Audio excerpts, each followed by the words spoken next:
Greetings and salutations, ladies, gentlemen, and NBDorgables, back to the Duggie Zone, or welcome into the Duggie Zone. My name is Lofi, and I humbly invite you to episode 19 of the 1000-Year Bork, the Paper Mario, the 1000-Year Door playthrough series. I'm so happy to have you here, as we are going to take our very first side quest. I didn't know that was part of the gameplay loop. As I am discovering more and more about this game, I have also noticed that there are side quests, and I really like side questing. If some of you come back, are viewers here from the Twitch channel back when I was on Twitch, then you would know that I have a bad habit of just leveling up somewhere in an early area until I'm way too high level, and I would call it adequately leveled, but it's up for debate. And the same would definitely apply here. If I like the side quests, then I will definitely do a lot of them throughout this playthrough series. Normally it would just be the story, but you know, once in a while you can have a little treat. Well, Murphy, you must have gotten my request. Good. Truth be told, I've been a touch lonely here with no one to talk to. Since you're here, why don't you relax with me for a bit? Indulge an old Cooper. Oh, tell you the truth, I've got a few things to say about the kids these days. Their tempers are too short for their own good, for one. Makes me want to smack 'em. Why, I was shopping at the Toadstool Bros discount super shop the other day. I was trying to pay and my coin purse was stuck closed. And the kid behind me said, "Hey, geezer, wanna pay so we can get out of here before the sun goes down?" Now, I may be a geezer, but sundown was clearly taking longer than I was, clearly. Speaking of sundown, reminds me of dating the missus back before she was the missus. Always had to have her home by sundown, yes sir. Her pa was an absolute maniac. Yep, I'd keep my eyes on the sun and off the face of my missus. Gentlemanly, eh? Actually, it was sort of awkward. Kind of blinding, in a painful sort of way. Just thinking about it makes me feel awkward. Isn't memory grand? But that's not what I was talking about. Now, where was I? Oh, that's right, kids today. They know nothing about patience, I tell you. I want to stand up and yell, "Hey, you punks, be more patient right now!" Speaking of which, I think I proclaimed my love for the missus in a loud voice. Yup, she was leaving on a train and I yelled it from the platform, like in a movie.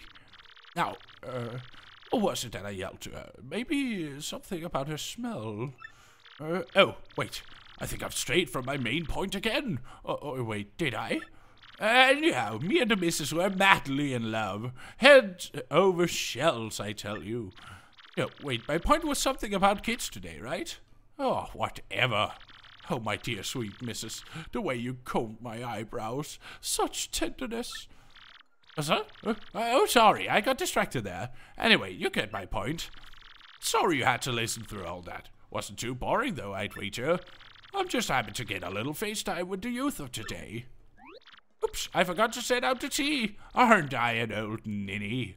My apologies. In fact, I haven't even added the hot water pot. Awful sorry. Yeah, boy, if you cook a turtley leaf, you can make some amazing tea. Oh, and if you change your mind, you can come back and listen to me yap anytime. You solved the trouble. I just wanted to see what it could reward me with, just listening to the old guy. Worked out pretty well if you ask me. Just for good measure, remember to save as often as possible. There's no harm done in saving one more time. Let me just check something real quick. Oh, wait. Oh, I need to learn the buttons again.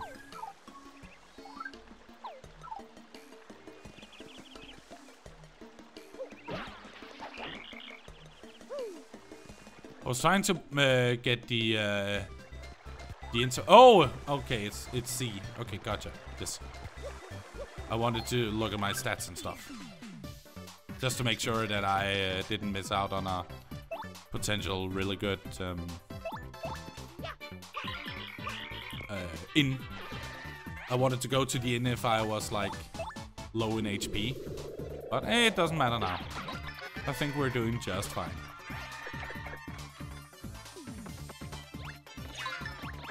Just deny all the damage with perfectly timed blocks. That's pretty good.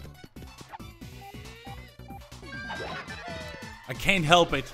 I keep on doing those stylish moves because they're so satisfying to do. Just defend.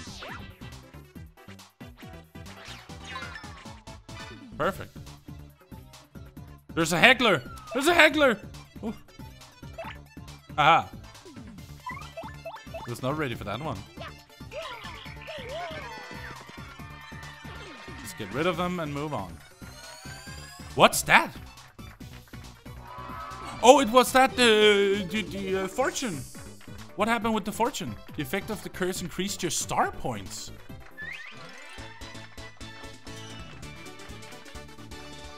Okay, that's cool. The fortune actually did something. I can't believe it. So it rewarded us with some more star points. That's pretty cool. I like that concept.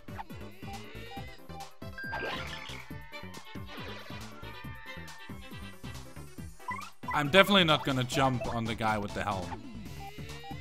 So let's just say stop hammer time and move on. At this point I should start using my SP. Even for just like minute details. Like for an example, you're sitting in a situation where it's like you're lacking a few HP, your FP is low, just use it. I mean, I know how to do stylish moves anyway, so I can recover pretty easily.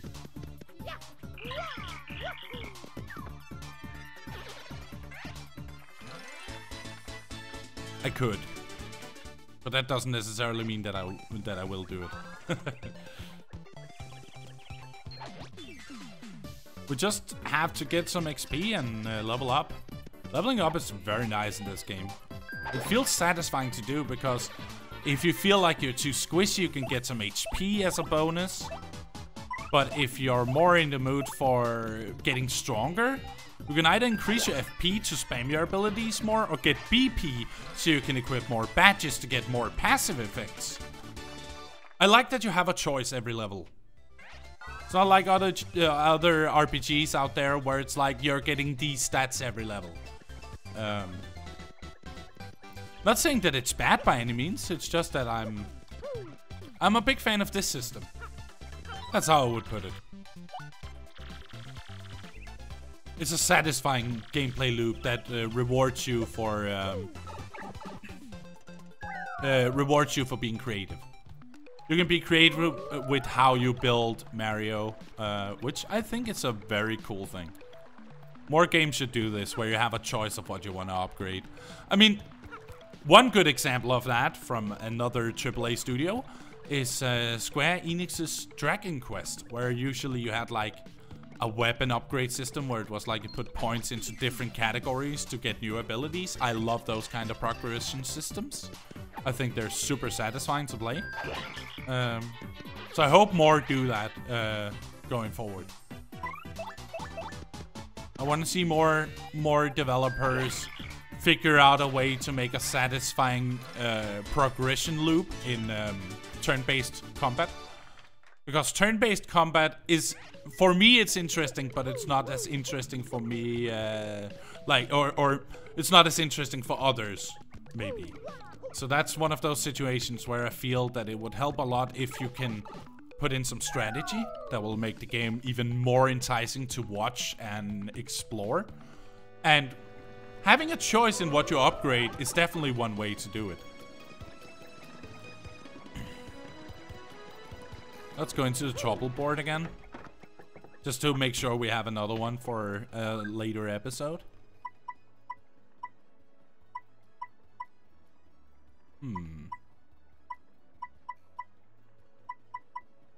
Need a key.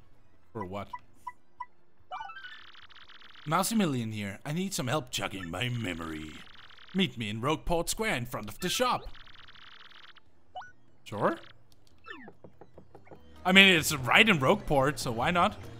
In front of the item shop, you say? The item shop. The item shop. Right in front of the item shop.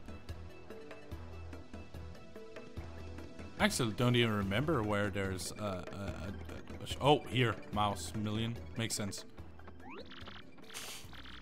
You accepted my trouble. I smell it. Thank you. I found a good lead on a way to make money, but I sort of forgot about it. So I wanted to use shock treatment to try and remember it. Yes, indeed. Just keep hitting me with the head with that hammer until I remember. But be careful, if you hit me after I remember it, I'll forget again. Okay, let's do this. Yo, use me.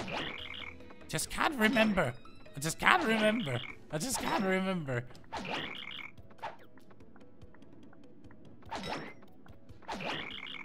Come on. Nope, it's just not coming to me. No, indeedy. But we can definitely try again, because I'm sure I'll remember eventually. So come back and hit me anytime, okay? We'll try again.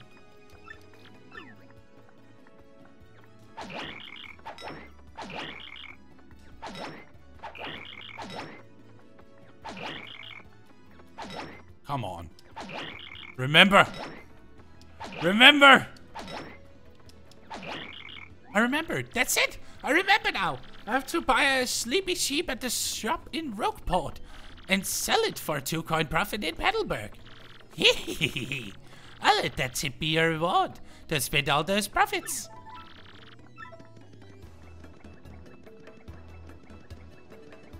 Oh, so you can actually sell it for more. That's kind of interesting. That's a cool concept. The trouble board is kind of cool. I like the concept of side quests as well in this game. They have a very cool way of approaching this kind of gameplay loop. Like, your mission is to hit a person in the head until they remember something. That's so sick. And the reward is arbitrary but cool. It's like, okay, so if you buy it in Rogueport but sell it in Petalburg, you can actually gain a profit. That's kind of cool. I like it. Hey, my name is Gunther. Please find the guy that pulled off credit card fraud on me. I'll be in Rogueport Plaza, so come talk to me.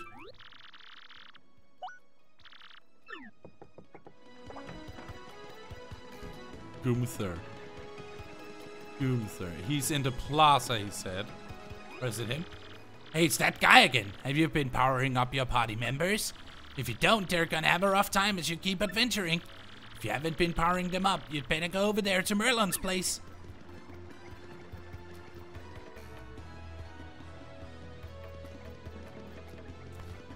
There he is.